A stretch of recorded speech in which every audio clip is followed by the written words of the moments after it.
নমস্কাৰ দৰ্শকসকল, অমূল্যবাণীলৈ আপোনালোক সকলোকে স্বাগতম জনাইছোঁ।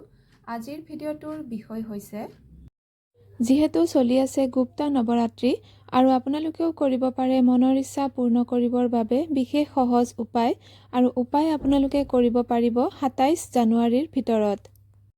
মানে ২৭ জানুৱাৰীলৈকে আপোনালোকে এই উপায় কৰিব পাৰিব। উপায়টো যিকোনো বাৰে যিকোনো সময়তেই কৰিব পাৰিব আজিৰ পৰা। আৰু উপায় কৰিবৰ বাবে আপোনাক লাগিব অক্ষত মানে নভঙা ফুল থকা ২টা লং আৰু লাগিব পূজাত ব্যৱহাৰ কৰা কপোৰ। প্ৰথমে গা ধুই পৰিষ্কাৰ কাপোৰ পিন্ধি ল'ব। এতিয়া পূজাঘৰত এগছি চাকি জ্বলাব। তাৰপিছত ২টা অক্ষত মানে নভঙা ফুল থকা লং আপুনি বাওঁ হাতৰ তলুৱাত লৈ সোঁ হাতেৰে ঢাকি আপোনাৰ মনৰ ইচ্ছাটো ক'ব। মাক প্ৰাৰ্থনা কৰিব যেন এই ইচ্ছাটো আপোনাৰ পূৰ্ণ হৈ যায় এই বুলি। তাৰপিছত এখন প্লেটৰ ওপৰত দুটুকুৰা কপোৰ লৈ তাৰ ওপৰত লং ২টা থৈ জ্বলাই দিব। এতিয়া ওম দুং দুৰ্গায় নমঃ মন্ত্ৰটো ১০৮ বাৰ জপ কৰিব।